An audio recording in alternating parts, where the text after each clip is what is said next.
Reunidos hoje no Salão Nobre do Arquivo Nacional, eu, Mariana Barros Barreiras, assessora técnica da Comissão Nacional da Verdade. Leonardo Hidaca, gerente de projetos da Comissão Nacional da Verdade. Para tomar o depoimento do general Álvaro de Souza Pinheiro. Estamos dando início às... Alguém tem as horas? 35. 16 horas e 35 minutos. Ok. Presente também, Isso.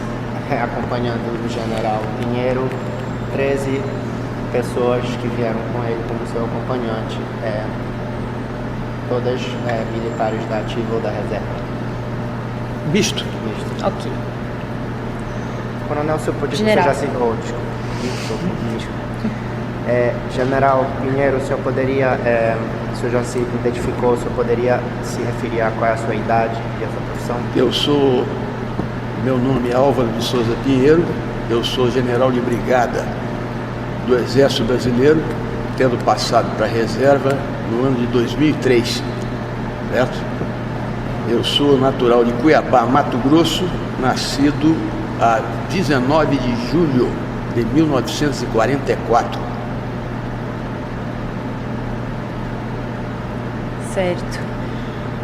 General, como é que foi o início da sua carreira militar? Quando é que o senhor fez colégio militar? O senhor entrou para a AMAN em que ano? Como é que foi isso? Muito bem.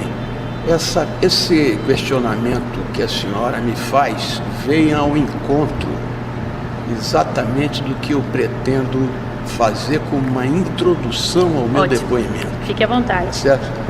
Porque ao longo da minha vida, quando todos nós aqui ingressamos no Exército Brasileiro, nós temos um comprometimento que nós assumimos de uma maneira muito formal. Eu acredito que somente duas instituições têm esse formalismo: as Forças Armadas e a Igreja. E eu, quando tomei conhecimento que ia passar por essa situação, que você sabe, para mim ela é esdrúxula, né? Completamente patética. E a gente respeita, sim, a gente respeita a opinião, sem problema. Mas eu passei por eu prestei um juramento que eu faço questão de compartilhar, deixar ele voltar quando ele resolver o problema dele. Quero que ele ouça. Acho que ele vai trazer uma água para você. Existe um momento em que você faz um juramento, e eu vou repetir aqui. Que tipo de juramento é esse? Perante a bandeira nacional e pela minha honra, juro cumprir rigorosamente as ordens das autoridades a que estiver subordinado, tratar com afeição os irmãos de armas e com bondade os subordinados, e dedicar-me inteiramente ao serviço da pátria, cuja honra, integridade e instituições defenderei com o sacrifício da própria vida.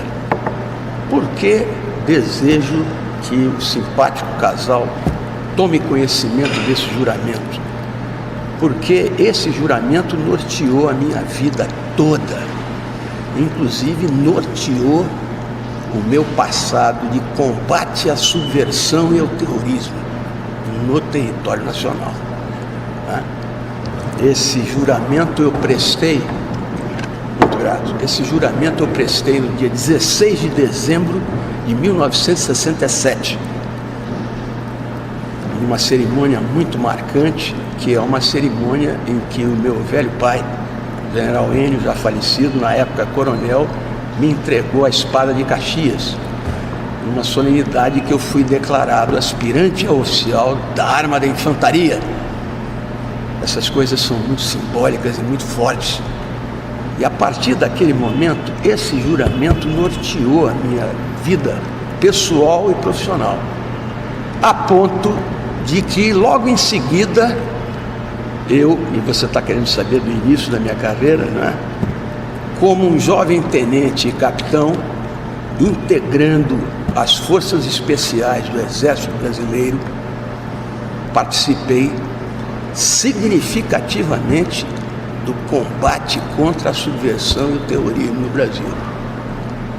Essa participação foi tão marcante que eu fui agraciado com a mais valorosa condecoração do Exército Brasileiro em tempo de paz, que é a Medalha do Pacificador com Palma, que, aliás, eu vou lhe dizer que todos os que vão me seguir aqui nessa posição, todos têm essa medalha. Não é qualquer um, não. São profissionais realmente, sabe? E uma coisa que é importante é que nós, indubitavelmente, ganhamos esse combate.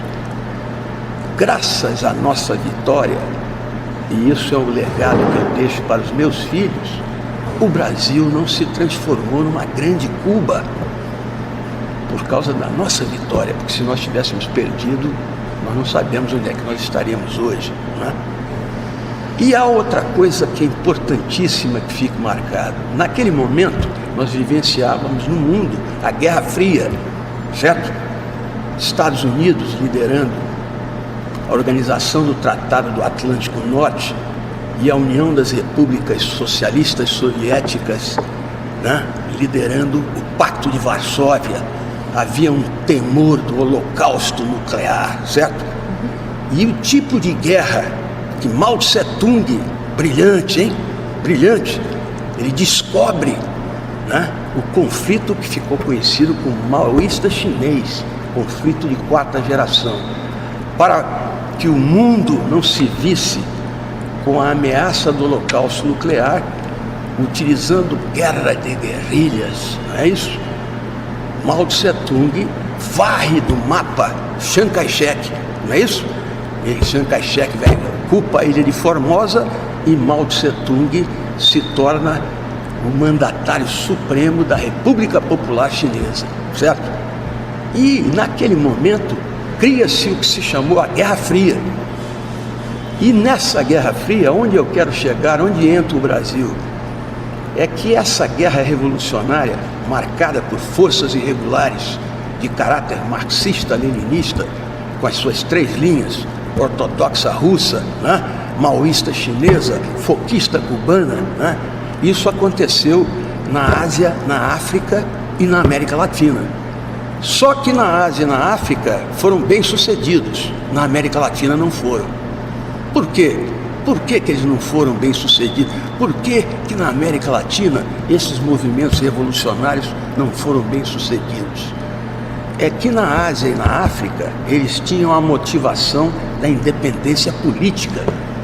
E aqui na América Latina eles queriam derrubar regimes já estabelecidos e independentes politicamente. Então nós só tivemos uma exceção à regra: Comandante Fidel, a Revolução de Sierra Maestra, certo? Que o Fidel guardou até o último momento, que ele era marxista, né? Ele conseguiu a simpatia de Ernest Hemingway, o escritor americano mais famoso da época, e naquele momento ele conseguiu atrair a atenção do mundo. Só que no dia que ele conquistou Havana, ele desencadeou El Paredón. Dezenas, centenas de milhares de pessoas foram aniquiladas, sumariamente julgadas, sem julgamento, não é isso?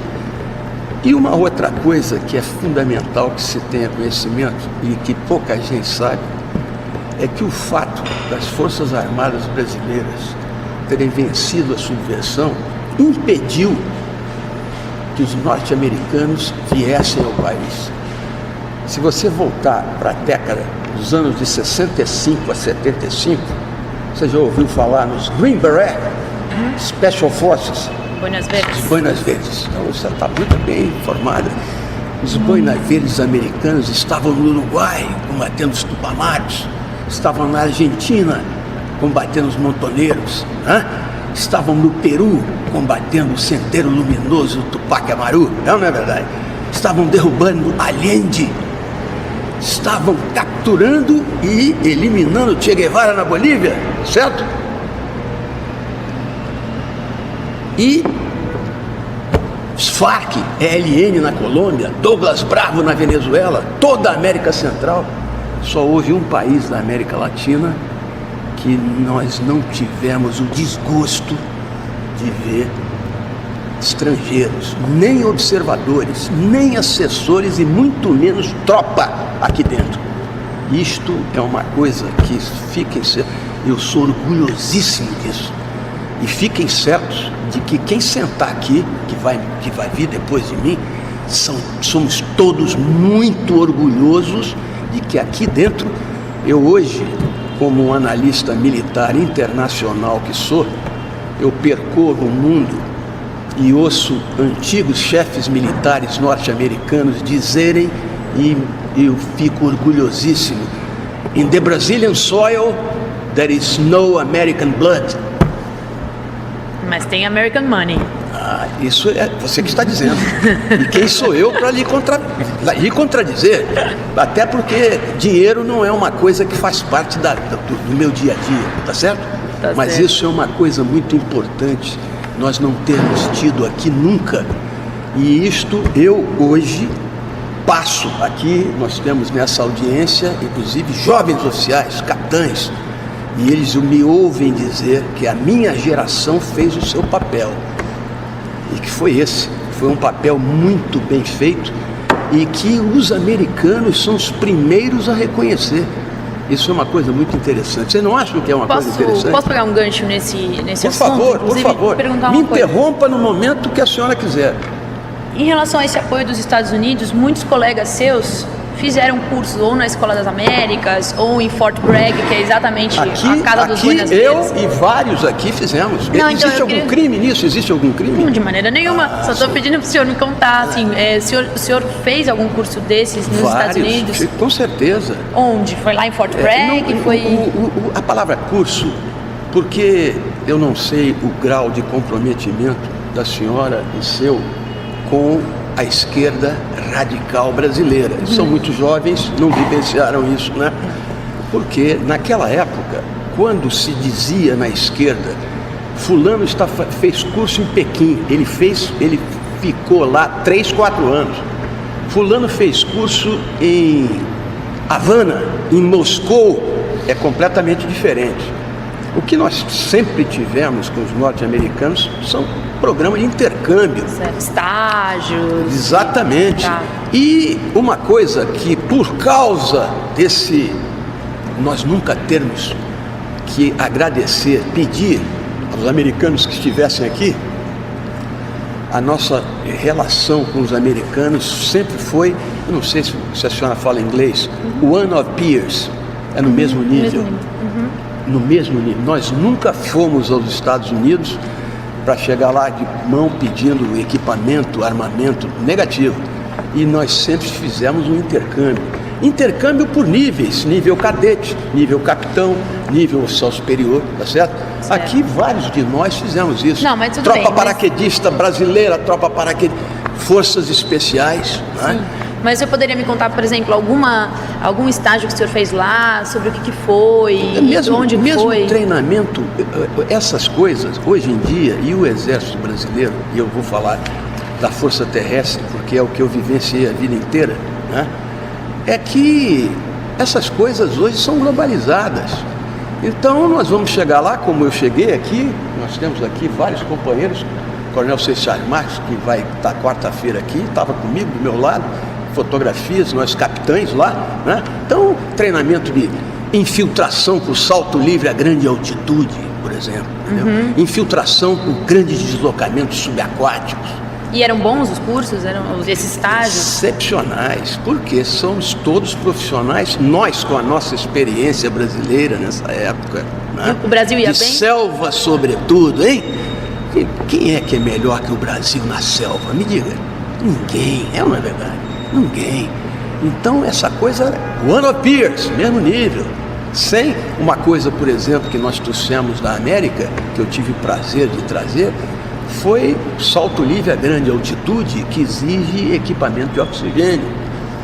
E nós aqui não tínhamos esse equipamento, então nós fizemos realmente um curso para poder, porque você tem que ter um aprendizado, inclusive, de manutenir o equipamento de oxigênio. Sim. Mas é isso, entendeu?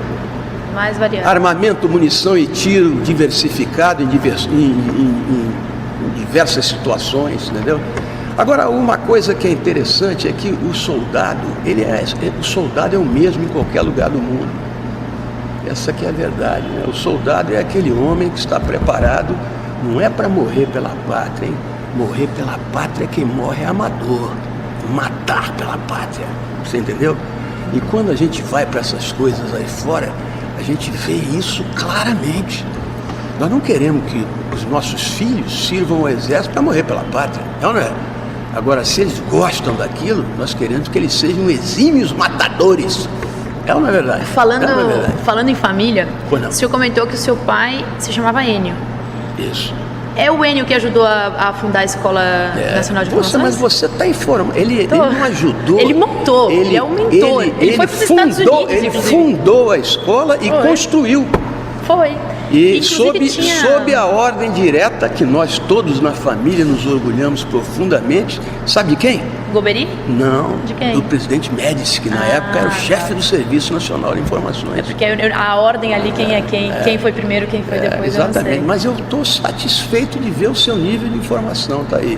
Interessante mas isso. Então me fala um pouco mais do seu pai. O seu pai, eu não vou falar do meu pai, porque falar de pai, embora eu seja um profissional experimentado, eu não posso falar qualquer outra coisa, né? Meu pai foi um homem que foi o meu farol, sabe? E sobretudo pela sua vida militar, né? Ele, participando disso, como a senhora está dizendo, ele vivenciou aquele momento, os anos de chumbo, ele vivenciou por dentro, né? Ele vivenciou aquilo tudo. Ele é uma testemunha de que nunca aconteceu chumbo aqui, né? Ele conheceu o general Médici, né?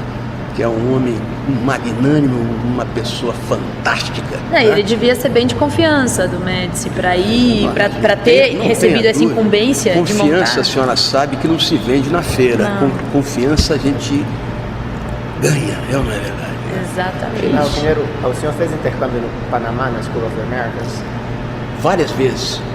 Que período o senhor se lembra? Nessa época toda aí, 65 a 75, né?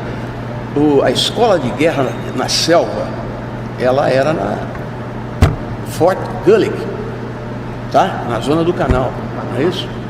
E nós tivemos equipes nossas que foram fazer o curso para fundar o nosso centro.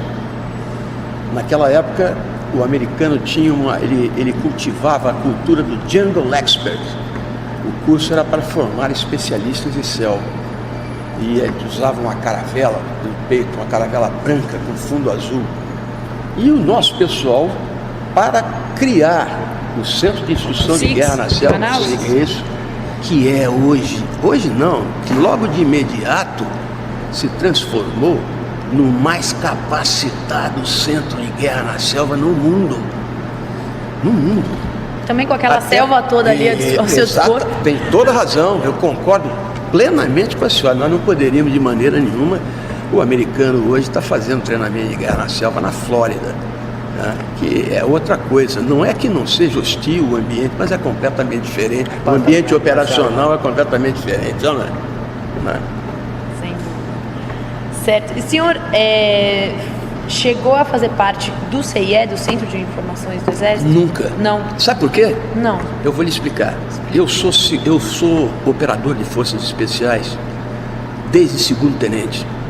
O maior orgulho que eu tenho na minha vida militar é que eu fui segundo tenente, primeiro tenente, capitão, tenente coronel, pulou major, veja bem. Pulou? Tenente coronel e coronel nas forças especiais do Exército Brasileiro. O que isso significa? Explica pra gente. Isso é uma coisa fantástica, sabe?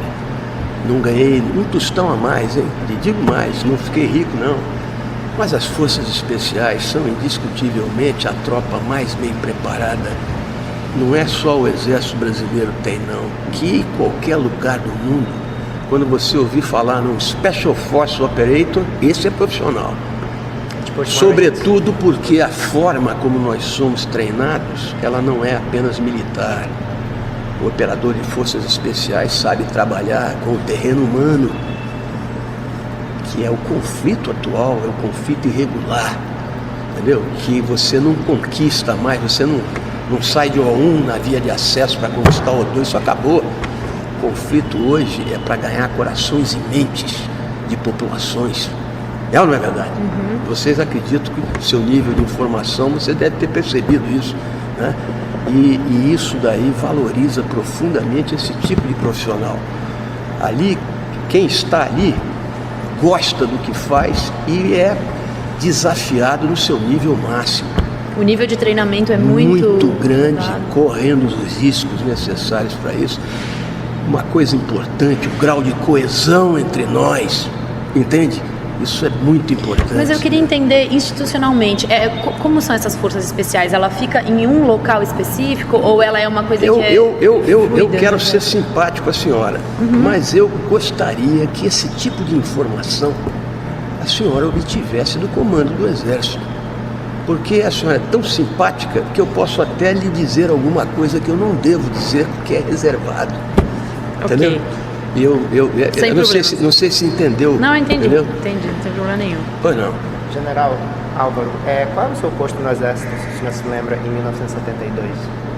Olha, eu sou aspirante de 67 e em 1972 eu era primeiro tenente. Por que pulou major? Porque como major eu fiz outras coisas, entendeu? Foi quando eu me preparei para fazer exame para a Escola de Comando do Estado-Maior do Exército e quando passei e fui ser aluno da Escola de Comando do Estado-Maior do Exército, entendeu? Como primeiro-tenente em 1972, general, o senhor atuou na repressão militar à guerrilha do Araguaia? Mas isso não tem a menor dúvida. Se eu estou dizendo que eu fui condecorado, inclusive, entendeu? Mas eu sou absolutamente orgulhoso dessa participação. E eu vou lhe dizer o seguinte, não foi uma mera participação. Como eu disse para a senhora, o tenente operador de forças especiais, ele participa do processo decisório do mais alto escalão. Então as forças especiais... Mesmo como tenente? Mesmo como tenente. Nós trabalhamos em destacamentos operacionais que assessoram os comandantes mais alto escalão. E as missões necessárias, aquelas que exigem mais capacitação, são as forças especiais que vão fazer, entendeu? Então é isso. O senhor poderia detalhar um pouco mais qual foi a sua participação ou a sua atuação? Desculpe usar o termo participação de novo, mas... Mesmo vou dizer a você agora, vou dizer a você a mesma coisa que disse para a companheira sua senhora, né? Existem coisas, eu seria um amador, eu sei, eu tenho certeza que vocês não querem que eu passe um vexame na frente desses profissionais que estão aqui, que são todos do meu nível, né? Eu não vou conversar com você sobre pessoas, sobre eventos, sobre datas, de jeito nenhum. Não vou dizer a você o que foi feito lá, porque não cabe a mim dizer, até porque, eu vou ser franco, estou sendo muito franco. Vocês já ouviram falar na indústria da indenização? Todas as perguntas que me fazem é para alguém ganhar indenização na família. Você sabe que a mulher do Lamarca, vocês conhecem Carlos Lamarca, um dos maiores canalhas desse país, hein? Canalha, desertor do exército brasileiro, traidor da pátria, hein? Esse canalha, antes dele desertar, ele pegou a família dele e mandou para Havana. Depois que... Não foi o PT, hein? Foi o FHC. Você sabe que a primeira indenização a ser paga foi paga para a família do Lamarca. E a senhora do Lamarca, ela ganha 14 mil reais por mês. O soldado Mário Cosel Filho, que estava de guarda, você está com nível de informação excelente. Eu estou... Seus colegas têm me contado muitas coisas. Eu estou muito satisfeito. Você não imagina como eu estou feliz com isso. Que bom. O soldado Mário Cosel Filho, a família dele, promovido a sargento, post-mortem, ganha 365 reais. Olha que coisa. Olha que coisa. Hein? É terrível isso, não é verdade?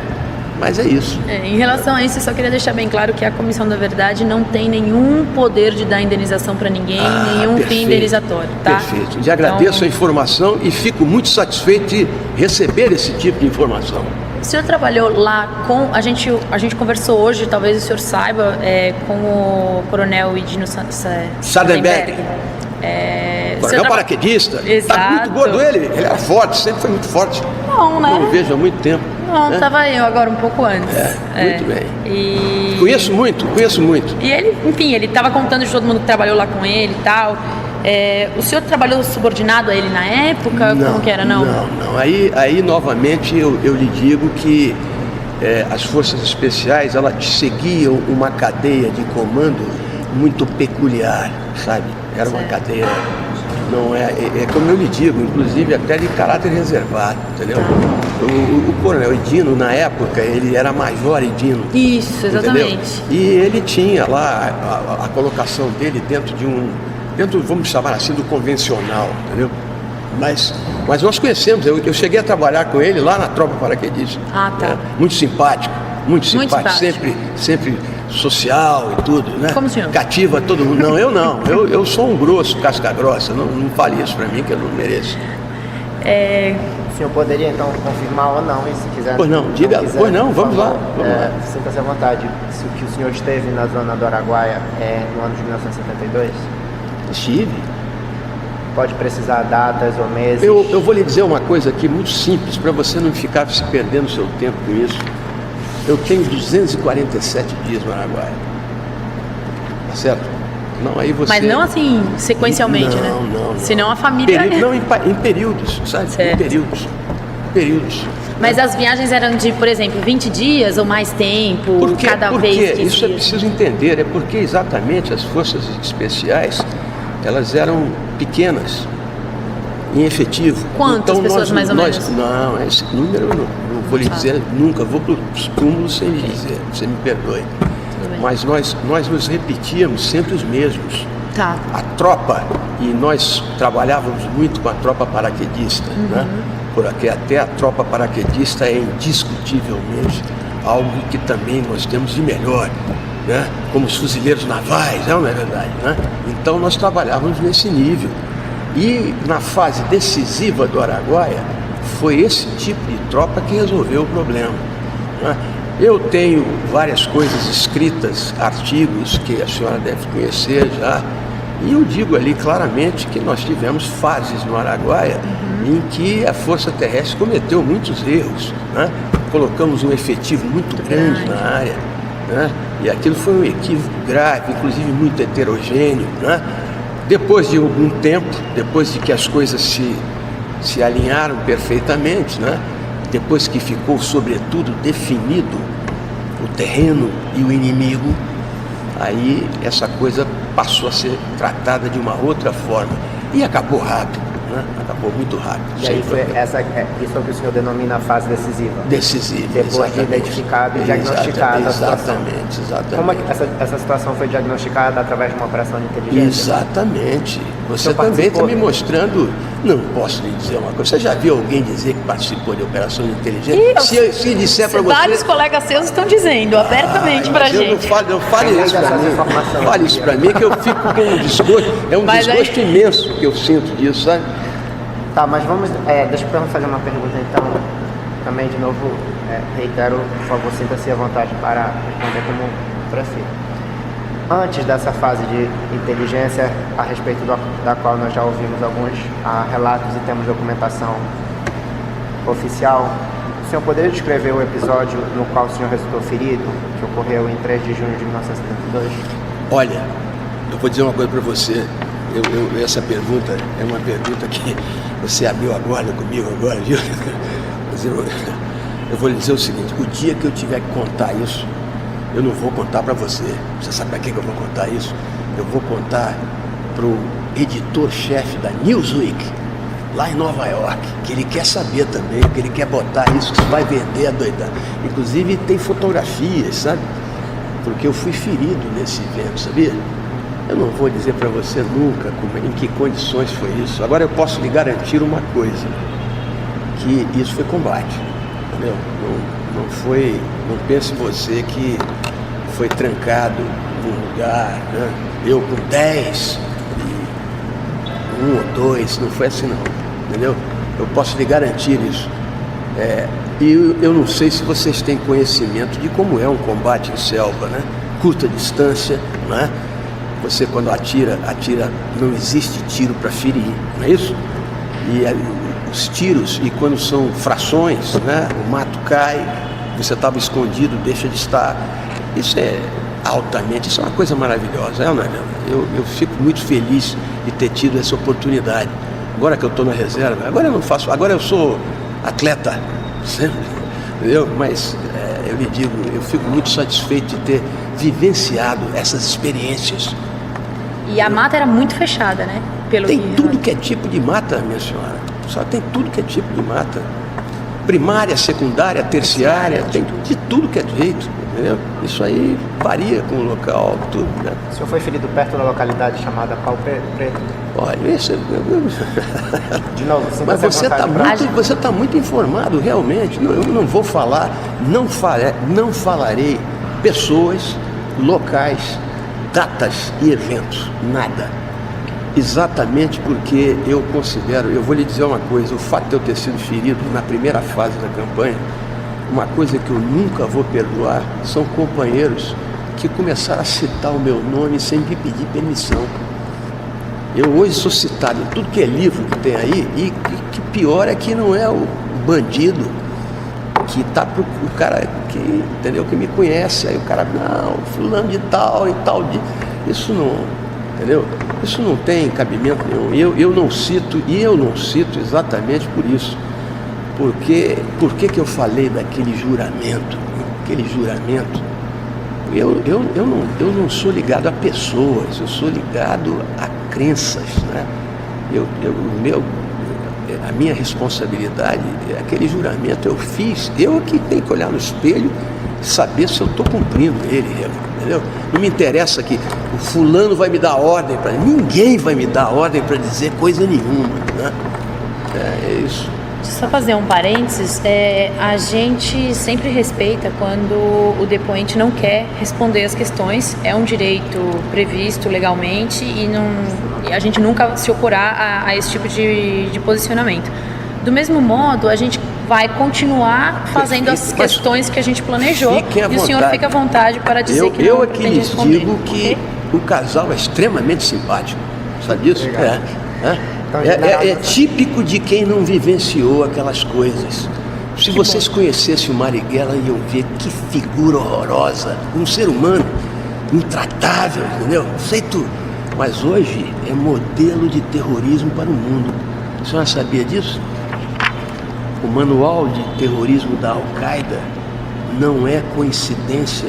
Tem citações do manual, mini manual do guerrilheiro urbano, que não é nada de guerrilha. Você sabe que existe nos Estados Unidos, você chega na Academia Militar de West Point, já ouviram falar? Você vê cadetes do 4º ano em grupos de estudo, estudando o mini manual do guerrilheiro. Eu já tive vezes que eu me orgulhei desse FDP ser brasileiro, você sabe isso?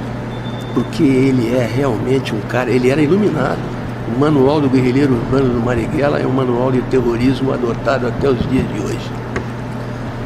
Coronel, nessa mesma linha, então, com a ressalva que a Mariana já fez, eu Continue, por favor. O senhor poderia identificar ou confirmar que a pessoa que o feriu em combate nessa data de 3 de junho de 1972... Pô, você sabe a data? Você tem certeza que foi 3 de junho? Pô, eu não tenho. Não, a gente gostaria de ter, né? A gente gostaria de ter, não mas... vai na data, se o senhor Não, mas eu vou copiar. Eu vou copiar essa data, porque eu preciso saber isso, hein? Olha, uma data, se o senhor confirma ou poderia confirmar que a pessoa que o feriu foi Dinalva Conceição Dinalva Conceição Teixeira. Você sabe que essa mulher, eu já ouvi falar nela, né? Seria Maria Diná essa, né? Seria ela, né? Você está vendo, você está fazendo essa pergunta porque ela era braba, né? Ela era braba. É o que dizem. Pois é. O senhor... Não vou, eu volto a repetir esse citação de nomes e tudo, de jeito nenhum. Agora essas pessoas, é evidente que eu as conheço, né? Nosso amigo Oswaldão, quem não conheceu o Oswaldão, hein? Vocês devem conhecer o Oswaldão melhor do que eu atualmente, não é verdade? Deve saber exatamente o dia que ele foi para o inferno, no lugar nenhum, nunca deveria ter saído, não é verdade, né? Ainda sobre a Dinalva Conceição Teixeira, General Álvaro, o senhor poderia detalhar como ou por que essa pessoa permanece desaparecida até hoje? Olha, e para mim é uma novidade. Eu vou explicar por quê com maior sinceridade. Nós, entendeu? Combatentes de primeiro escalão, nós nunca tivemos preocupação, porque nos eventos, e eles ocorriam, em que morria gente, vamos falar claro, nós encaminhávamos isso para a retaguarda. Nós não sabemos para que lugar que ia, quem é que tomava conta, porque não era a nossa obrigação. Nossa obrigação era neutralizar as células terroristas. E isso a gente fazia muito bem. Agora, depois disso, helicóptero em cima, guincho e a destino. Não tem a menor noção, Não teve nenhuma ocasião em que o senhor ou alguma equipe do senhor enterrou no local o corpo de alguém que tivesse sido dizendo morto que em perigo? quem disser isso está mentindo, porque essas coisas são atividades logísticas, sepultamento, e particularmente nessa situação, você há de compreender que todos tinham que ser identificados, etc. E isso às vezes demorava tempo e não era feito na selva, isso era feito em Brasília, né? Isso era feito num centro mais desenvolvido, em Belém, em Manaus, né? Então esse negócio de dizer que enterrou, onde é que está enterrado, vão ficar procurando aí eternamente, não vão achar coisa nenhuma.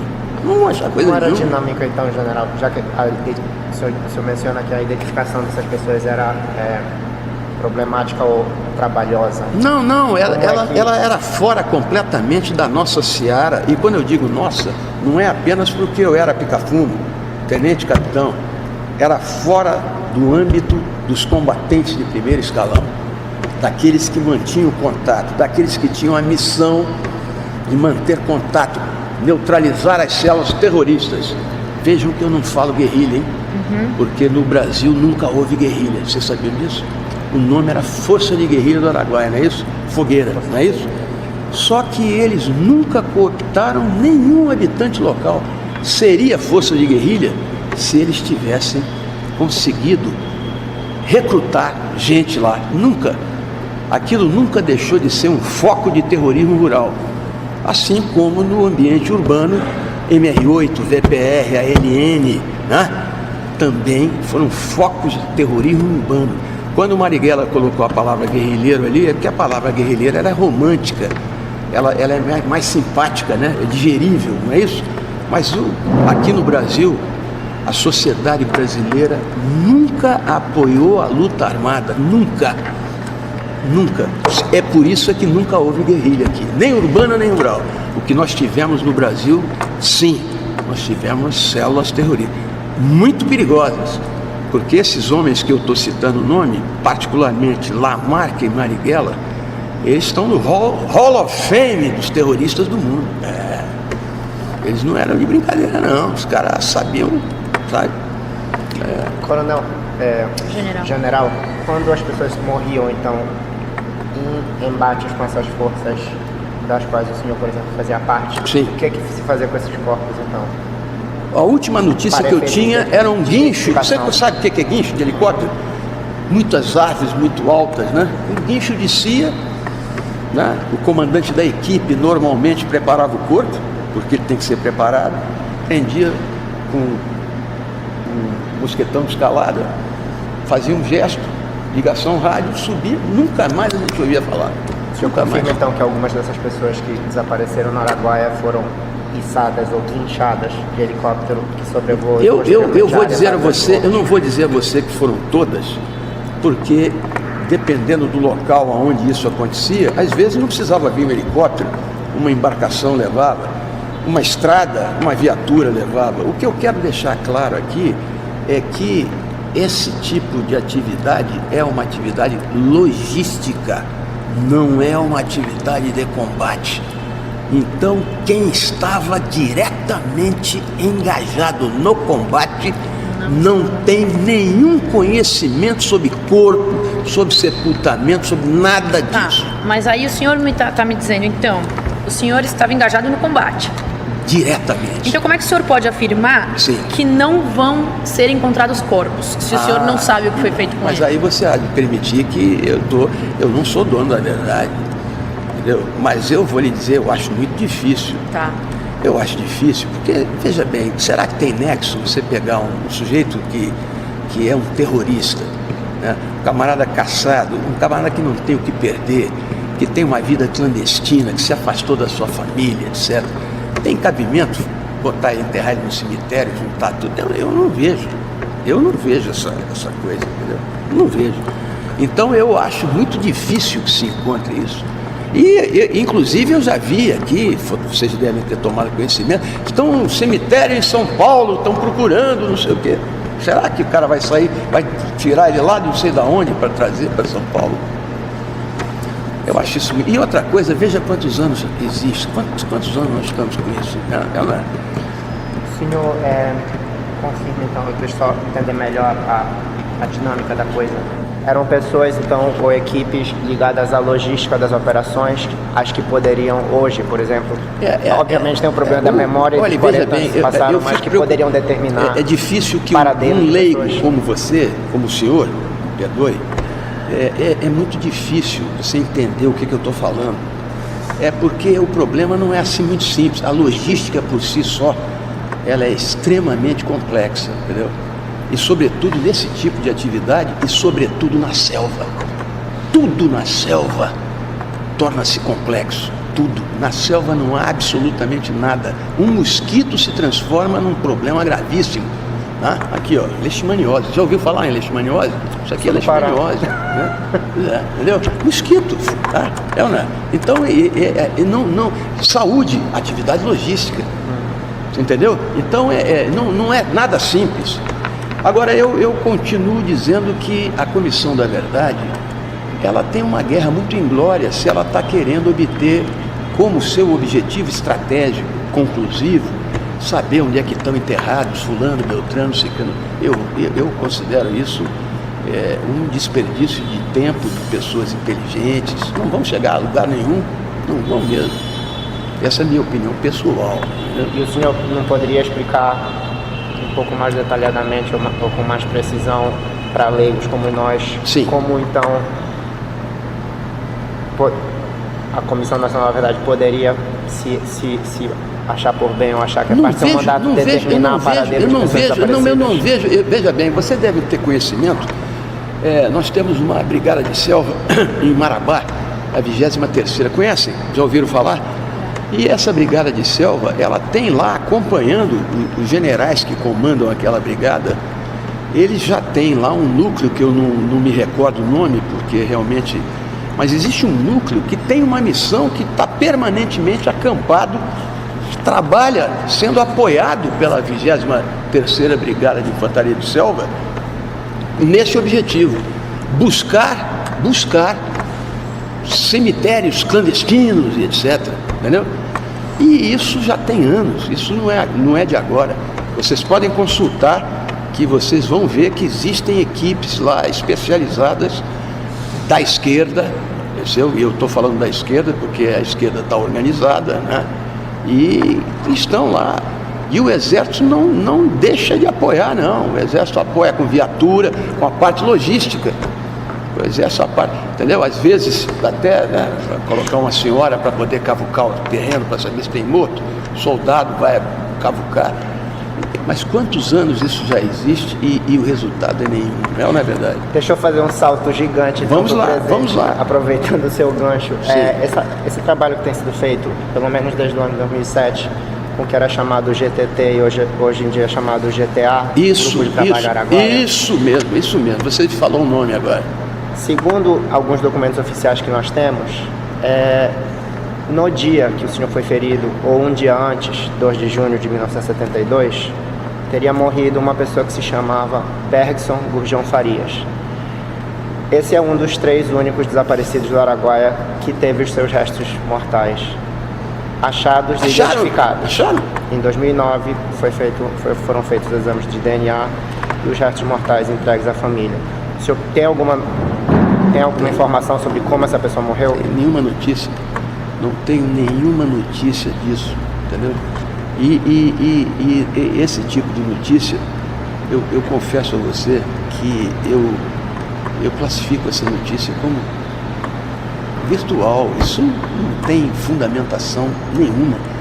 Qual Começando notícia que a pela pessoa tá data. morta? Não, quando você disse que na véspera, no dia 2 de junho, marquei, eu fui ferido no dia 3, né? Você está dizendo que no dia 2, criando inclusive uma relação entre... Não, era uma coincidência, porque aparece em documentos do Exército uma ou outra data para a morte dessa pessoa, que a gente não pode definir, porque restos mortais identificados em 2009 eu vou lhe dizer, eu não desconheço permitem determinar completamente, eu data da desconheço morte. totalmente isso. Digo para você com toda sinceridade, desconheço totalmente. E outra coisa, esse nome Bergson, como é Bergson? Bergson Gurjão Farias. Você sabe que eu nunca ouvi esse nome na minha vida, Nem porque Carlito. a gente trabalhava lá só com codinome, entendeu? E a pessoa de nome Carlito? O senhor Também não, tinha ouvido? também não. Qual que era o codinome do senhor? Ah, mas isso eu não posso dizer, porque você está entendendo? Né? Eu não posso de maneira nenhuma dizer, né? Hein? Não é verdade? E eu vou lhe dizer, eu sempre fui muito esperto, porque eu não tinha só um, sabe? Para cada área que eu tinha um diferentes. Você entendeu? General Álvaro, Pois não. o senhor teve alguma sequela em virtude do tiro que o senhor recebeu? Como foi a sua recuperação? Não, eu não vou tratar disso. Eu digo para você o seguinte, essas coisas para mim são muito sérias, entendeu? E eu ficar contando aqui, entendeu? O único animal que tem pena de si mesmo na terra é o homem, sabe? Você vai aí fora, temperatura de 10 abaixo de zero, passarinho desse tamanho, ele sabe que ele vai morrer congelado, mas ele não tem pena de si mesmo, não é verdade? E eu não vou dizer a você o que eu sofri, entendeu? Eu não vou dizer para você nada sobre isso. Eu só quero dizer a você que eu tenho um orgulho muito grande, que é o grande legado que eu deixo para os meus 2 filhos, sendo que o mais velho é militar também, e é comandos, é paraquedista, é forças especiais, entendeu? É que eu jamais perdi a dignidade. Todas as dificuldades que eu enfrentei, eu as enfrentei direto, você entendeu? Superando-as, entendeu? Como elas tinham que ser superadas, porque eu não fui o único. Né? Tenho companheiros que infelizmente tiveram sequelas para todo sempre, né? Tivemos companheiros que não voltaram. Que era guerra. Nós estamos falando de guerra. Nós estamos falando de guerra a custa distância. Nós estamos falando de combate na selva, com fuzis, entendeu? Nós estamos falando de calibre 7,62mm, .30. Já ouviu falar nisso? Você imagina o buraco que faz um projétil a 10 metros de distância? Você já imaginou como é? O negócio não é muito fácil, não. Você poderia detalhar, General Álvaro, a morte do Cabo Rosa nesse contexto? Morte do Cabo Rosa, ninguém sabe. O Cabo Rosa, ele pertencia a uma equipe de inteligência da 8ª Região Militar, certo? Comandada por um sargento. E o Cabo Rosa, essa equipe descaracterizada, num determinado ponto da selva, próximo a São Geraldo do Araguaia, né, eles foram emboscados pelo Oswaldão. E o Cabo Rosa, ele foi morto imediatamente, porque ele foi o primeiro que entrou na zona de matar. E os outros se separaram e sumiram, um em cada direção. Então ninguém sabe até hoje corretamente o que hoje uma equipe, essa equipe, você vê, comandada por um sargento, cabo, não era uma equipe muito capacitada operacionalmente para esse tipo de missão de inteligência, entendeu? A 8ª Região Militar não é um comando operacional, é um comando administrativo, você entende? Uhum. Então isso é uma coisa... O Cabo Rosa, a verdade é que ele morreu e o detalhe, o Cabo Rosa ficou famoso, não foi pela morte dele, é que o Oswaldão depois, ele se aproveitou da morte do Cabo Rosa para fazer uma operação psicológica. Não ultrapassem esse ponto, vão morrer, entendeu? E eu vou lhe dizer uma coisa, eu participei da equipe que resgatou o corpo dele 18 dias após a morte dele. Tá vendo? Isso eu posso lhe dizer. Essa equipe que resgatou, o senhor estava acompanhado do Major Dramaturgo Sotero Vaz? Conhece, é o irmão mais velho, entendeu? Eu vou lhe dizer uma coisa, eu não vou dizer se ele estava me acompanhando ou eu acompanhando ele, mas ele era o meu comandante, entendeu? O meu comandante era ele. Que bom, minha entendeu? pergunta posso riscar. Tá vendo? Já estou sendo indiscreto falando o que não devo, hein? Esse é nosso trabalho, general. Eu queria fazer uma referência a uma outra pessoa, porque como a gente falou há pouco de pessoas desaparecidas e determinação de paradeiro de pessoas desaparecidas, o senhor teria algum tipo de informação para nos fornecer sobre a morte de Maria Lúcia Petit da Silva, que é a outra pessoa Nem sei quem é. desaparecida no Araguaia, que teve Nem sei quem é. restos mortais achados, identificados em Nem 1996? sei quem é, não tenho a menor ideia. E depois eu vou dizer uma coisa para você, aquelas mulheres, eu cheguei a ver algumas fotografias que a inteligência teve. Maria Lúcia usava codinome Maria. Mas tinha muita Maria, tinha muita Maria lá. É um nome comum, algumas delas eram até moças bonitas, né? Mas elas se transformaram em coisa que você não queira saber. A selva acabou com aquelas moças todas, sabe? Ficaram horrorosas. Dava pena de a gente ver, né? O que? Magras e... Tudo que você imaginar, de tudo, até a vida que levavam, né? E depois que tiveram que abandonar os seus refúgios para poder, porque as equipes, quando a capacitação operacional cresceu, deixou de andar nas trilhas e estradas e passou a, como eles, a andar na selva. E aí eles não podiam mais, a sua cabaninha, o seu conforto, tiveram que abandonar tudo, né? E a coisa mais importante de tudo isso, é interessante que vocês não falam, esse aqui é, a população local estava toda do nosso lado, isso é que é importante que se diga. Essa gente, os paulistas, o povo da mata, como se chamava lá, porque eles entraram na selva depois, eles não conseguiram obter o apoio da população local em nenhum momento. Esse apoio era todo nosso. Mas eles conseguiam se deslocar pela mata sem esse apoio? Eles se deslocavam porque eles estavam adestrados para isso. A navegação na selva você treina. Eles eram muito treinados. E além de treinados, eles ficaram 3, 4, 5 anos, alguns, na mesma área. Então você ganha, você dispensa, entendeu? E naquela época não havia GPS, né? Naquela época era bússola. Agora isso você treina e você fica extremamente exímia no que se chama navegação na selva, inclusive noturna, né? Não, que bom, eu ia voltar para esse ponto, mas que bom que o senhor menciona de novo. Em relação à participação ou à cooptação, como o senhor falou, eu acho, dos habitantes da área, o senhor tomou conhecimento, quando estava na região, da morte de um barqueiro? Nunca. Que se chamava Lourival de Moura Paulino, na delegacia de Xambiá, em maio de 1972? Nunca ouvi falar. Nunca ouvi falar? Nunca ouvi falar nem desse evento.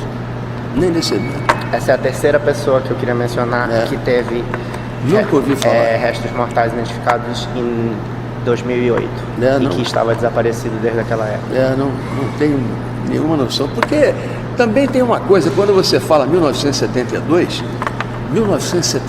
foi um ano dinâmico. Em 72 você pode dividir em pedaços coisas que aconteceram ali, né? Então você vê, em 1972 o cara morreu na delegacia de Xambiá. Quando? Foi no início do ano, no fim?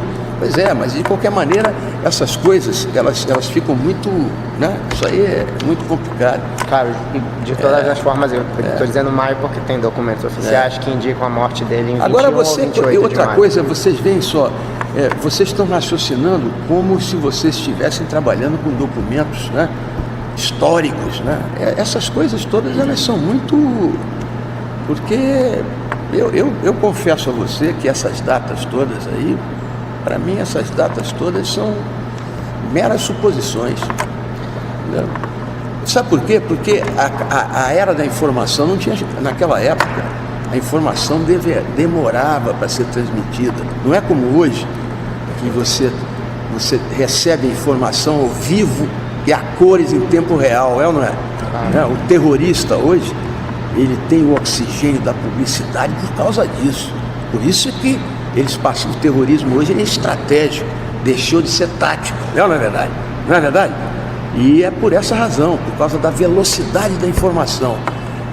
Naquela época, a informação ela demorava muito tempo para progredir de um ponto para outro.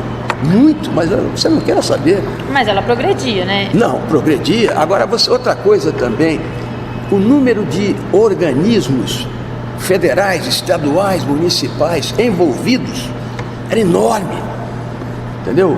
Eu me recordo que esse tipo de problema causava problema nas operações. Foi preciso que houvesse unidade de comando e as autoridades civis ficassem subordinadas à autoridade militar, entendeu? O posto de comando dessa operação onde era? Onde era? Que lá? Onde era? Não é A possível. unidade de comando que o senhor se refere à 3ª Brigada de Infantaria? Não é unidade, eu quero saber onde ficava o posto de comando dessa operação no Araguaia, durante toda a campanha, onde era? Xambió? Não, aí tá vendo? Era em Marabá. Marabá tinha outro posto. Porque Xambió era um lugarzinho desse pequenininho que eu tinha andado, você entendeu? Xambió. Coisa folclórica, né? Para Então, nós é chimbica, né? Para nós é chimbica. Eventuais, então, o senhor presumiria que eventuais discrepâncias em dados e nomes locais ocorria por causa dessa polarização, digamos assim, das operações ou da responsabilidade por Outra operações? coisa que existe hoje, tem muita gente escrevendo. Não sei se vocês já tiveram uma preocupação de ler. E eu lhe digo, tem gente que está escrevendo coisas que são absolutamente fora de... Mas uma coisa, você inventa, escreve. Outro dia eu vi um camarada que escreveu que torturava-se, fazia-se interrogatório, dando banho de mel no cara e amarrando ele na árvore. Não, isso nunca existiu, hein? Isso é hollywoodiano, não é verdade? Isso é filme do Rambo, não é? Isso nunca aconteceu em lugar nenhum. E esse tipo de coisa conduz, se o fulano de tal botou no livro tal, aí passa a ser uma data. Que o então Álvaro de Souza Pinheiro foi ferido no dia 3 de junho. Eu vou gravar, vou escrever aqui, que essa data não tinha. Você sabe que eu não tinha essa data. O senhor realizou prisões de pessoas, General Álvaro entregou-as ao PIC na época? O que quer dizer PIC? O que quer dizer PIC? Patrulhão, Não. pelotão de investigações criminais. Você sabe de que unidade o PIC é orgânico? Você sabe? Não. O PIC é orgânico dos batalhões de polícia do Exército. Tá certo? Batalhões de polícia do Exército, eles operam em centros urbanos, entendeu? Dificilmente você vai encontrar a polícia do Exército operando em ambiente de selva. Só em ocasiões muito excepcionais, entendeu? Então essa história de entregar capturado para o PIC, lá na área de Xambió, na área do Araguaia, esse troço é hollywoodiano. Isso não existe, isso não existe. Entendeu? Transferidos para o PIC numa área urbana, tipo em Brasília, isso ocorria? Mas aí está completamente fora do... Hein? Não, claro, sem saber. O senhor tem conhecimento. Pode ter até acontecido. Já Eu entendemos sei que a por ouvir cadeia de dizer, custódia não é. o nosso não, que eu até confesso a você que houve um momento que eu respeitei esse cara, mas depois do dólar na cueca perdi o respeito completamente. José Genuíno Neto. Ele foi preso e foi levado para Brasília, ele fala isso no Congresso. E ele foi levado para Brasília para ser interrogado. Tá certo? E ele diz isso.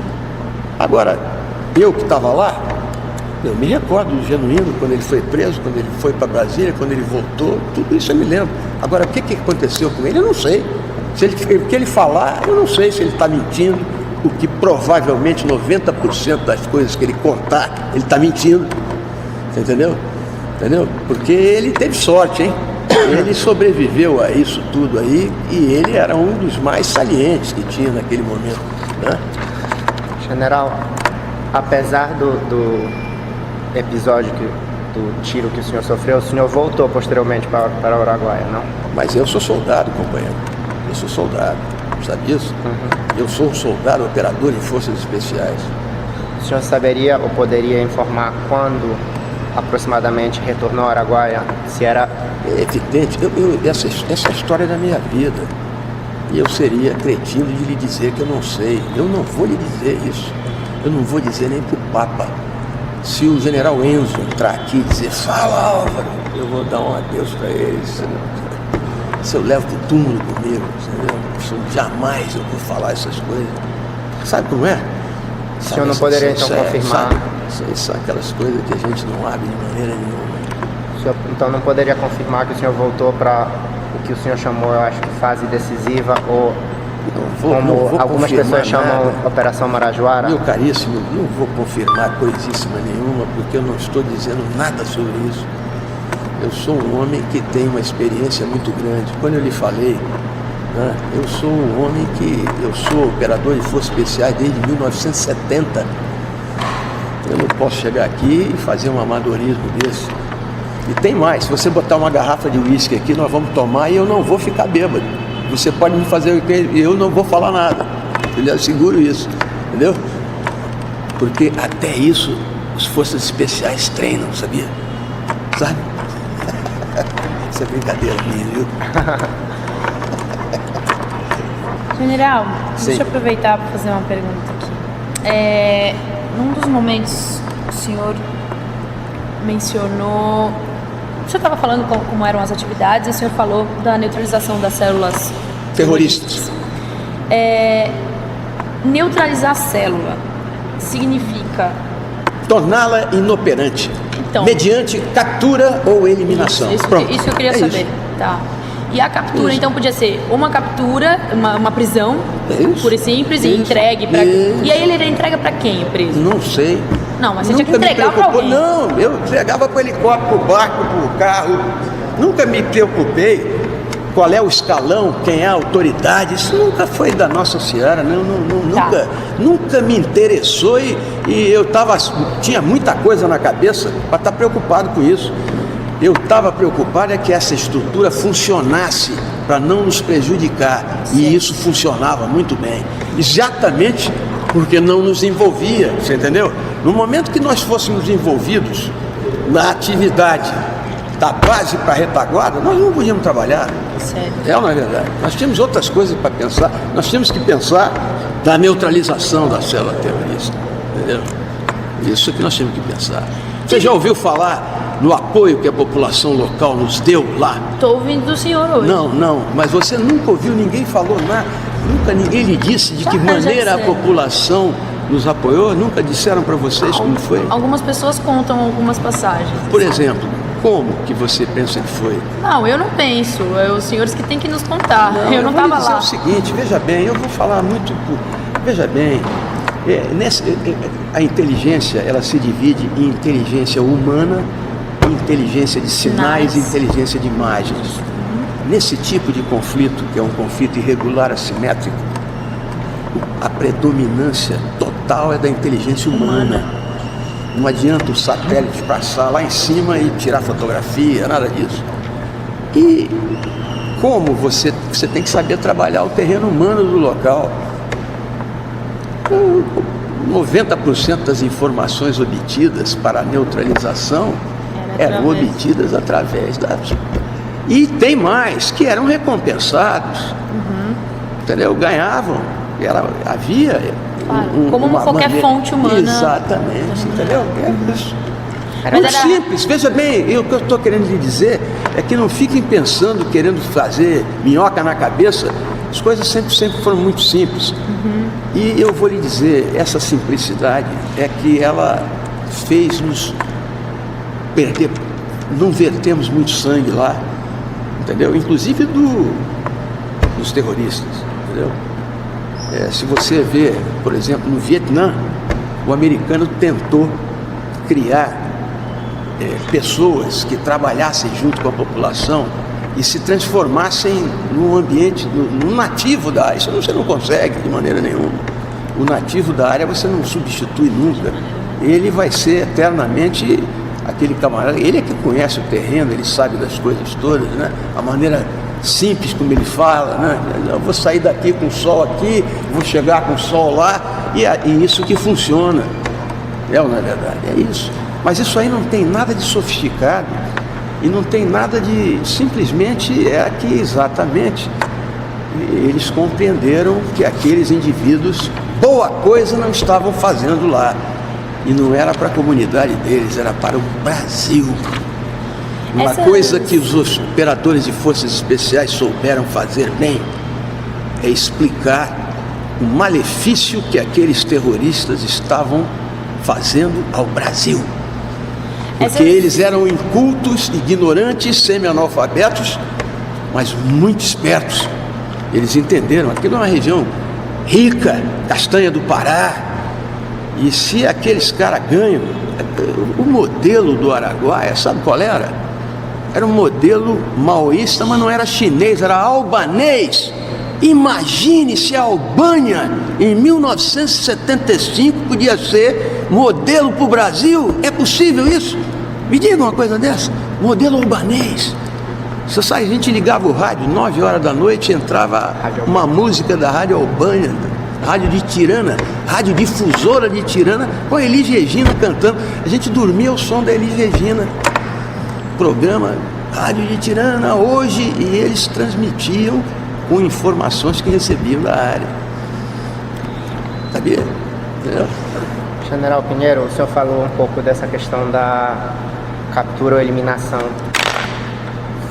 Dos registros oficiais que existem, fora algumas detenções, inclusive a da pessoa que o senhor mencionou, José Genuíno Neto, e outras em abril e junho de 1972, pelo menos a partir de 1973, quando teria sido desencadeada essa operação, ou a fase decisiva do combate à guerrilha do Araguaia, não há notícias de nenhuma pessoa sobrevivente.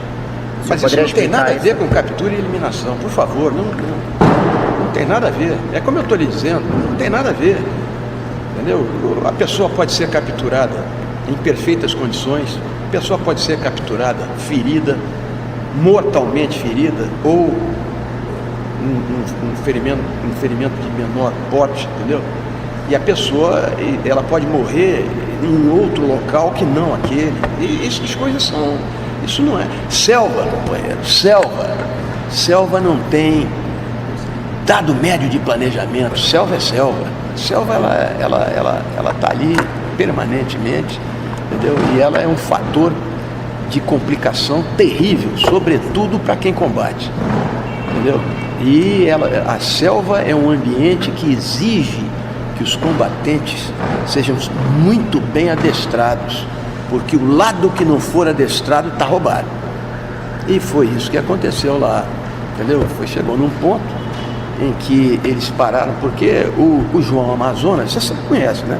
O João Amazonas era o presidente do PCdoB. O João Amazonas abandonou a fogueira lá. Ele disse, atenção, para nós não existe mais. E esqueceu de dizer para eles. Quem era o comandante da guerrilha do Araguaia? Quem era? Você não sabe quem era. Agora vocês estão querendo me embromar. Velho Mário, certo? O Velho Mário, ele ficou lá até o último momento, porque ele pensou que ele estava cumprindo missão. E o João Amazonas e a Elza Monerá, certo? Que são presidentes do PCdoB de São Paulo, né? 8 meses antes já tinham abandonado o Araguaia. Isso que as famílias não sabem, isso que os jornais não publicam, hein? Canalhas, hein? Canalhas, é ou não é verdade? Se tivesse uma prima ou um irmão lá, você não ia achar canalhas, não é verdade? Apreciação pessoal. Se o partido havia abandonado aproximadamente 40 pessoas lá, havia necessidade do exército ainda estar lá combatendo essas pessoas que estavam isoladas e abandonadas? Você está fazendo uma pergunta que você é leigo, e eu compreendo a sua maneira de perguntar, porque você está perguntando como se fosse um exagero, não é? A presença do exército. Não estou fazendo apreciação. Eu quero dizer a você o seguinte, aquele foco, ele era um foco estratégico, terrível para o Brasil, para o Estado Nacional brasileiro, para a nação brasileira. Aquilo era um câncer que nós tínhamos, entendeu? Aquilo ali, o exército tinha obrigação de neutralizar o mais rapidamente possível e de maneira completa. Isso não é só do Brasil, não. olha o mundo atualmente, primavera árabe, hein? Você já viu o que está acontecendo em Mali, o que está acontecendo na Síria, no Egito, na Tunísia? As coisas, quando você entra numa coisa dessa, você tem essa neutralização que eu estou dizendo, ela é fundamental, e você só conclui, a missão só está cumprida quando o foco está neutralizado, entendeu? E segundo, de novo, a informação que o senhor nos deu anteriormente, a neutralização pode ser através de captura ou eliminação. Não, pô, às vezes o cara se rende, entendeu? Às vezes o camarada se entrega. Esse seria outra forma. Eu falo captura e eliminação, a confrontação armada, sobretudo. Mas às vezes você chegava na base, não quero mais e tal, entendeu? Houve casos assim, entendeu? Mas essas pessoas, desculpe se eu pergunto algo que o senhor tem informação contrária, segundo a informação que nós temos, não tem nenhuma pessoa viva para contar, me entreguei. Não tenho a menor noção. Assim, olha, eu não tenho como lhe dizer a esse respeito. Não tenho a menor noção disso. Inclusive, sabe o que é que acontece? A inteligência, ela é compartimentada. E profissionais, eles não procuram desbilhotar outro compartimento. Nós ficávamos restritos aos nossos. As informações que nos interessavam eram as informações de combate, entendeu? Eram os dados na área de operações. Essas outras, como é o nome, quem é, não sei o quê, entendeu? Isso aí fica a cargo de um outro nível de profissional que existe. São os profissionais de inteligência, entendeu? Isso existe até hoje, né? É o que a polícia não sabe fazer, né? Polícia confunde operação de inteligência com investigação policial. São os imbecis, são incompetentes. Por isso que a gente não acaba com o crime organizado no Brasil, é ou não é? E só acaba quando o exército entra, é ou não é verdade? Quando chega no Morro do Alemão, o Verde Oliva, hein? Resolve, é ou não é verdade? Né? É interessante isso. Mas o senhor não trabalhava nessa área de formações, né? Desculpe a pergunta é redundante, mas você sabe só para confirmar. Você sabe que você está cometendo uma heresia. Não existe operador de forças especiais que não trabalhe em inteligência. O fundamento básico de uma operação de forças especiais é o apoio de inteligência. Não, inteligência vai enfiar, não vai a lugar nenhum. Entendeu? Não vai a lugar nenhum. O senhor poderia confirmar, General Pinheiro, então, se as forças especiais, vocês receberam uma ordem de eliminação total ou destruição total do inimigo? Nunca. Isso é lenda. Isso é uma lenda. Isso não existe. Mas documento do Exército consubstancia lenda agora? Mas é que eu digo para você, será que esse documento ele foi escrito por alguém, né? E esse alguém é confiável? Será que esse documento realmente tem alguma autoridade?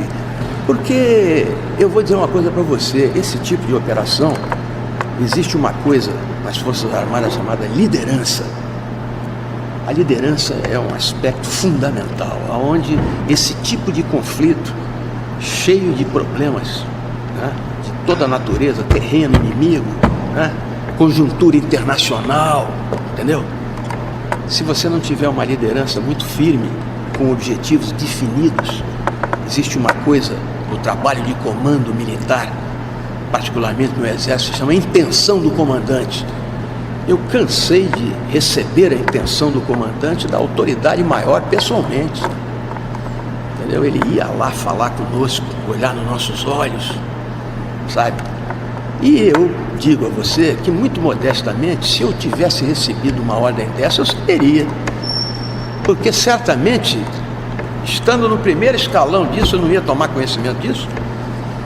Agora, isso aí é o tipo da coisa que denigre a ideia, a imagem de chefes militares maravilhosos, magníficos que nós tivemos, né? A ideia que o Médici é um carrasco, não é verdade? Não é essa a ideia que fica?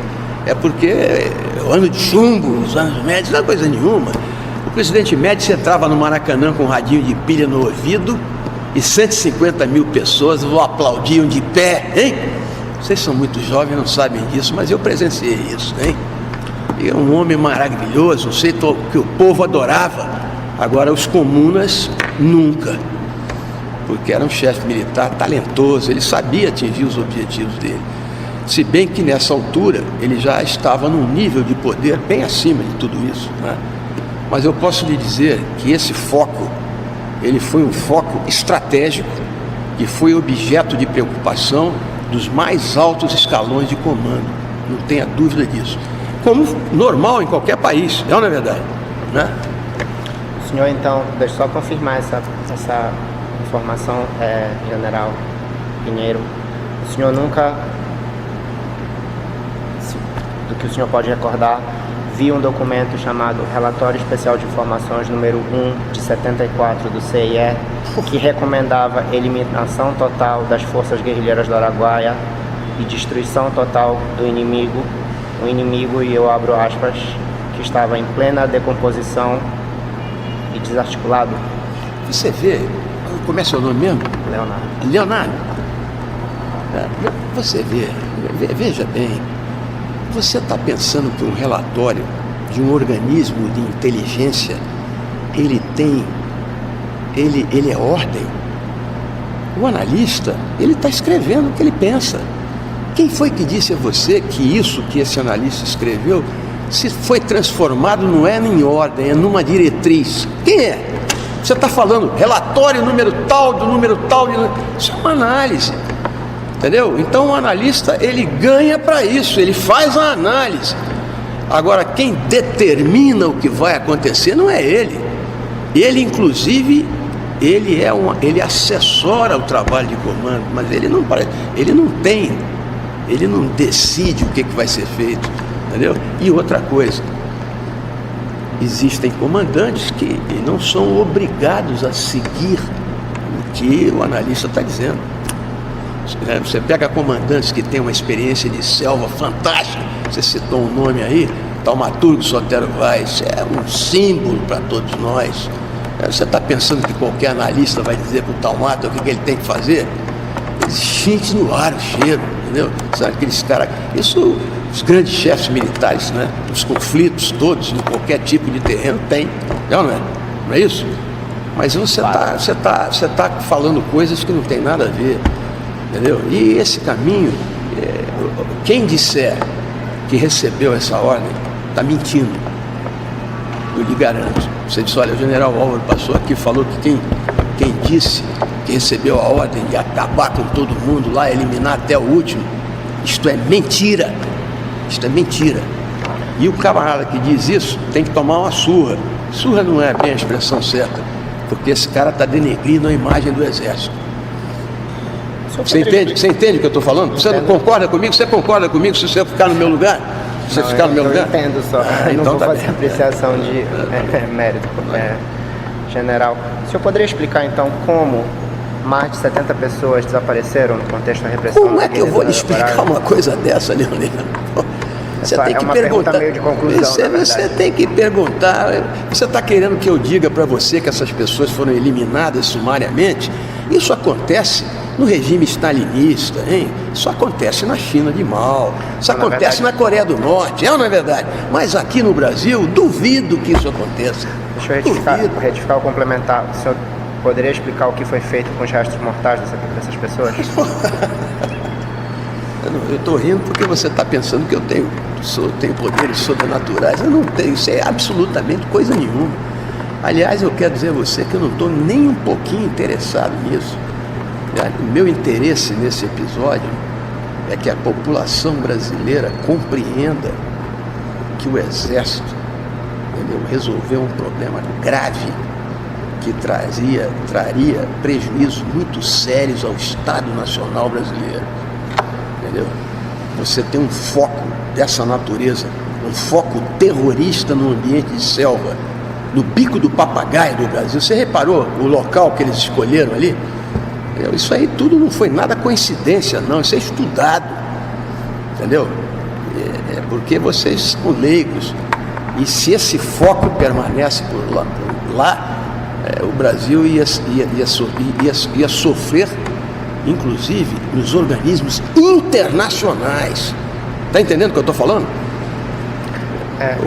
Hoje você encontra organismos internacionais que, à luz dos direitos humanos, se julgam prepotentes para agredir a soberania dos Estados nacionais e começar a cobrar medidas. Você entendeu? E felizmente aqui isso nunca, e se Deus quiser, jamais acontecerá. Graças à competência e à capacitação operacional das nossas Forças Armadas. E vocês sabem que quem carrega o peso disso é a Força Terrestre, não é verdade? Que é a que está realmente presente em todo o território nacional. Não existe fator de integração igual ao Exército Brasileiro existe. Não é à toa que 2 vezes por ano tem uma pesquisa de opinião, né? Vocês já viram isso? Qual é a instituição mais confiável que este país tem? Há mais de 15 anos que a resposta é Forças Armadas, número 1. Igreja Católica, número 2. Está cambaleando, hein? Qualquer dia desse vai deixar de ser. Mas as Forças Armadas... E quando você lê Forças Armadas, você vai ler o Verde Oliva. É ou não é verdade? Estou mentindo? Vocês têm conhecimento disso, não tem? Pois é. General, com vistas a que a CNV possa contar então essa história da maneira mais acurada ou precisa possível, a partir da sua experiência como oficial das Forças Armadas, como o senhor explica, ou pode explicar, que inexistam mais documentos sobre as operações militares contra a guerrilha do Araguaia que possibilitem contar essa história de uma maneira completa? Eu não entendi. Você está dizendo, a pergunta, você está dizendo para mim que ainda existem? Não, que inexistem. Que inexistem? Como que inexistem? Olha, não era prática das Forças Armadas registrar o que ocorria? Eu vou dizer uma coisa para você. Se você não precisa ser militar nem ter conhecimentos específicos. Vamos supor que você trabalhe numa instituição, um ministério civil, tá certo? E esse ministério, num determinado momento, ele se vê num problema dessa natureza. Você acha que um problema desse deve ser tratado de maneira ostensiva ou sigilosa? Ainda que seja sigilosamente, não Muito significa... bem. Deixa eu chegar. Me permita que eu concluir o meu raciocínio. Então é a sigilosa. Vai chegar num ponto, entendeu? Que aquela documentação vai caducar. E se aquilo é sigiloso, qual é a razão que eu tenho de manter esse tipo de documento? A lei. Não, veja bem, um momento, que lei? Nós estamos falando, mas qual lei? Em todos os períodos, mesmo durante a época do regime militar, gente havia no Brasil leis que determinavam como deveriam ser tratados, armazenados e eventualmente destruídos os documentos classificados, Sim. que fossem secretos, confidenciais, Certo. secretos.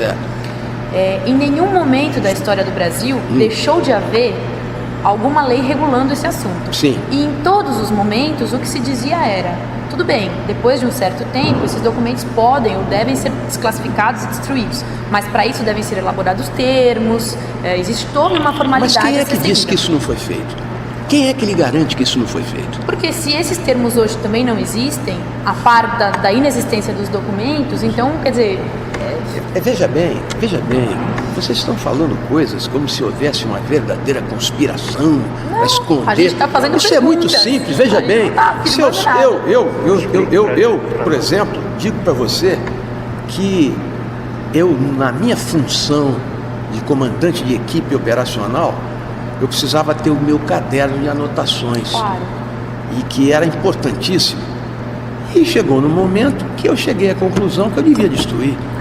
Eu violei a lei? Não, eu isso violei é documento a lei? pessoal. Pelo amor de Deus. Documento pessoal é uma coisa. Mas agora eu deixei o senhor falar, deixa eu concluir meu raciocínio. Documento pessoal é uma coisa, documento institucional é outra coisa. Sim. Do mesmo modo como a gente está ouvindo o senhor, e a gente já ouviu, como a gente comentou, vários colegas seus, e alguns já relataram isso, a CNV já tomou vários relatos nesse sentido de que, em um dado momento, cumprindo ordens, como é o dever de todo militar, eles receberam ordens superiores: destruam tudo que vocês possuem em relação ao episódio do Araguaia.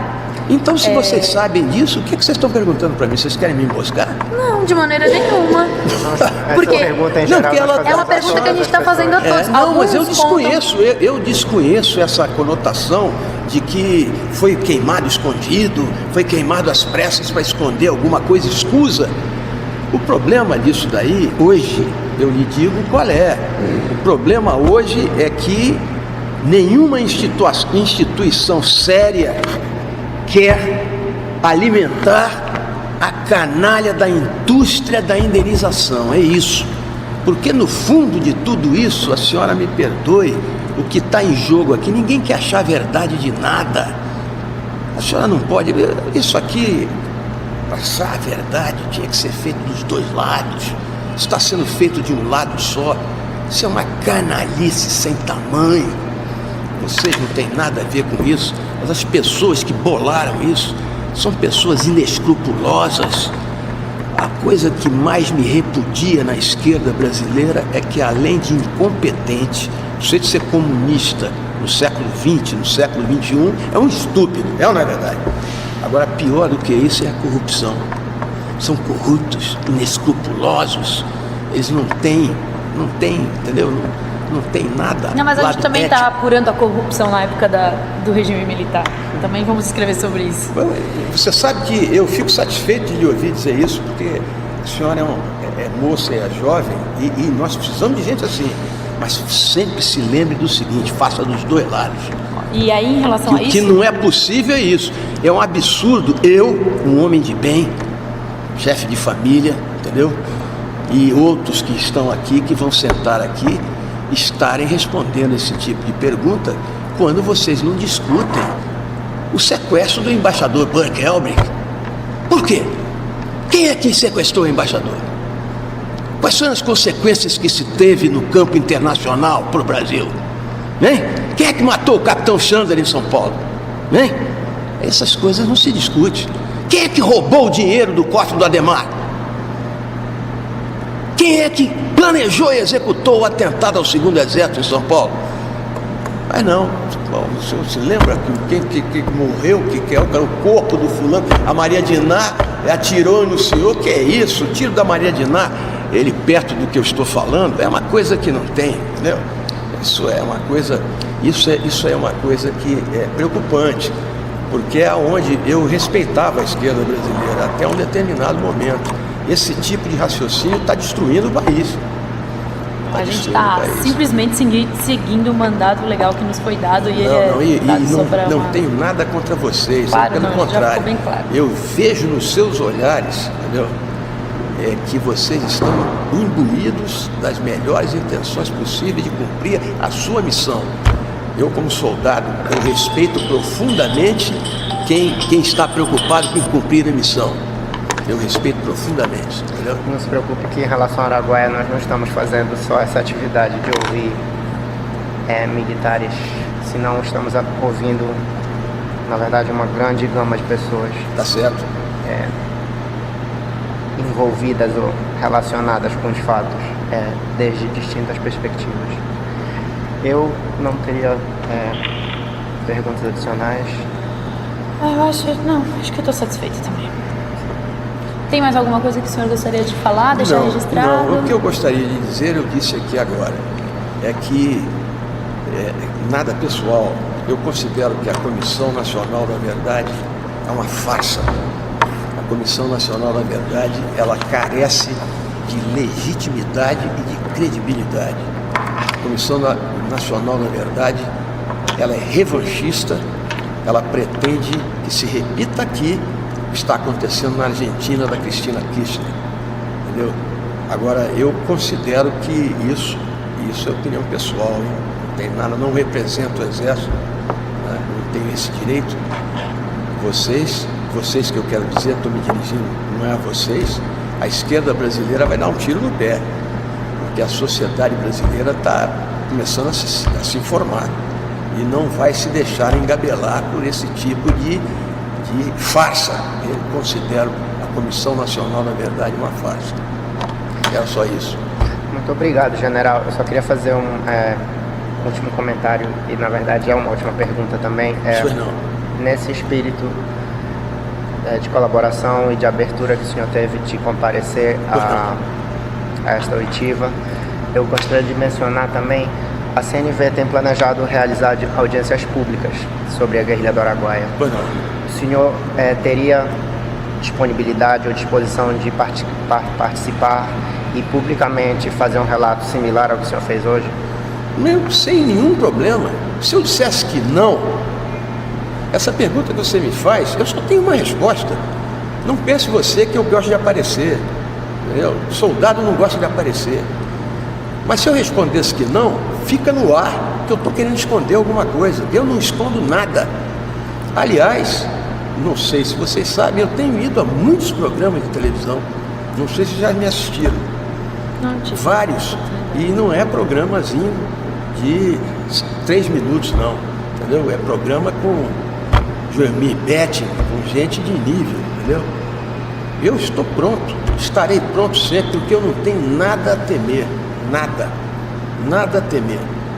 Agora, eu sei que tanto eu, e isso aqui é uma coisa que vocês não sabem pela idade, eu e aqueles que estão sentando no meu lugar aqui estão expostos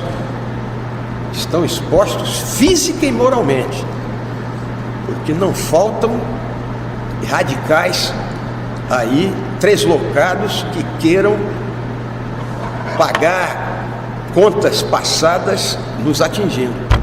Isso vocês não imaginam. Eu não ando com segurança na rua, você entendeu?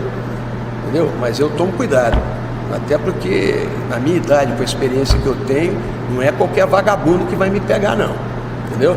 Mas os vagabundos estão aí. E hoje os vagabundos estão travestidos de policiais do governo. Nós estamos aí assistindo à formação de uma Gestapo. Então isso daí me preocupa profundamente, entendeu? Ok, muito obrigado, General Álvaro Pinheiro. De novo, muito obrigado. Agradeço a sua Eu que agradeço a vida do disposição. tratamento, viu? Espero que vocês sejam bem-sucedidos, tá bem? Muito obrigada. Nós estamos terminando essa oitiva Alguém tem horas? às 18 6h04, 18h04. 18h15, com as mesmas pessoas que iniciaram, mas a adição de, se eu não contei errado, 4 pessoas Na que plateia. vieram acompanhar o General Pinheiro e estiveram escutando também essa O oitiva. que eu posso levar daqui já? O que eu posso levar?